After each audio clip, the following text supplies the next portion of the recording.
Welcome back to Fox and Robyn Recording. Today's a new day. I am Justin, and I had a thought about recording studios that you might want to check out.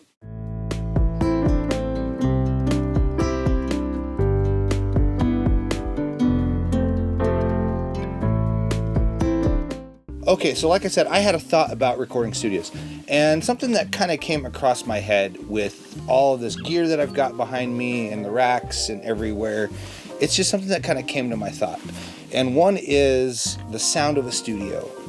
So that's just kind of came to my head. I thought, what is the sound of a studio? What does that look like? How does it sound? Is it the gear? Is it the person? So many things just kind of flooded my head all of a sudden. So, and it was all in the middle of a session, so it was weird that came to mind. So I wrote it down real quick and put it on a notepad and threw it aside for a little bit. And it came to my brain again the other day as I found that notepad of what makes a studio. Is it the sound, the gear, the room? Well, in hindsight, it's all of those things. It is the gear, it is the room, it is the engineer. And those three things are very important. So I kind of go through each one here and kind of talk about them as we go on. I'll start here with number one. Number one is the person. Like me, the engineer, the producer, the studio owner, whoever it is, they are a sound. They are part of that sound because everybody has a sound in their head, and we all translate that, interpret it way differently than the next person, and that's just how things are. I know I do when I'm recording and mixing and mastering someone's record. I'm putting my own flavor, my own twist on it, and that's what some people come to me for is that sound. Sometimes it's a price thing, but a lot of the time it's a sound. And I highly recommend, if you're going to be recording or having someone mix and master or record your stuff, your own music, take that into consideration. Do they fit your sound?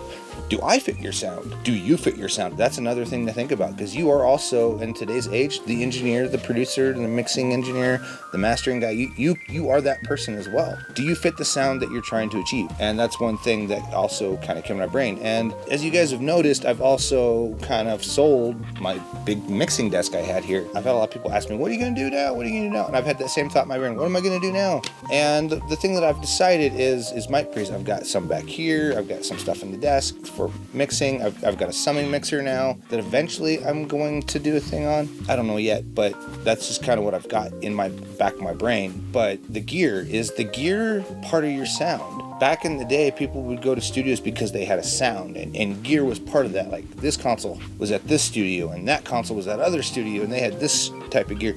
Not everybody had the same type of gear, and I kind of wish we would get back to that, but I don't think it will happen. It might, you never know. With AI and stuff, it might become a thing where people are starting to find their own sound and look for gear that might fit that own sound. And I've done the same thing where I'm looking for my own set of gear that fits my own flavor and needs, because that is a thing. Like, you gotta fix your own needs as well. Just keep that in mind. Gear is a thing, and it is part of the sound of a studio, just like the engineer is.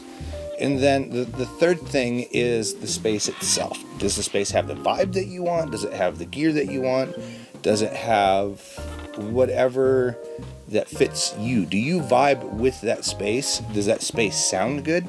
If you guys walk into a guy's space and it sounds absolutely terrible, but his mixes sound fantastic, that's kind of a crapshoot, but it has happened. I've walked into many spaces where I'm like, this room doesn't sound very good.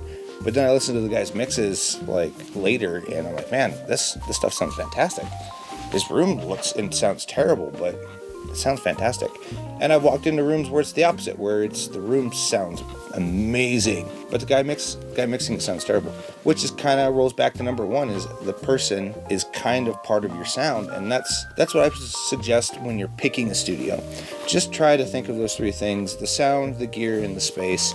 And that's things I think about when I built my room, when I'm putting new gear in, when I'm trying to mix something. These are just things that I think on, and hopefully this helps out anybody who is trying to figure out these things in their own gear, in their own music, their own mind, whatever it might be. That's great. And if you want us to mix and master something for you or record something, hit us up at foxandrobynrec.com. That's in our bio. It's in the description of this video. It'll be down below somewhere in the description. It'll also be all over our social medias, which is also Fox and Robyn Rec. Go and hit that up and check out the stuff that we've mixed, and maybe we fit your vibe. So a lot of people watch these videos, but not a lot of people are hitting the like and subscribe. So please don't forget to do that. Hit that like and subscribe. Check out our website. And that's all I've got for today. So hopefully this helps you out, and we'll see you next time. And in case I missed you, good morning, good evening, and good night.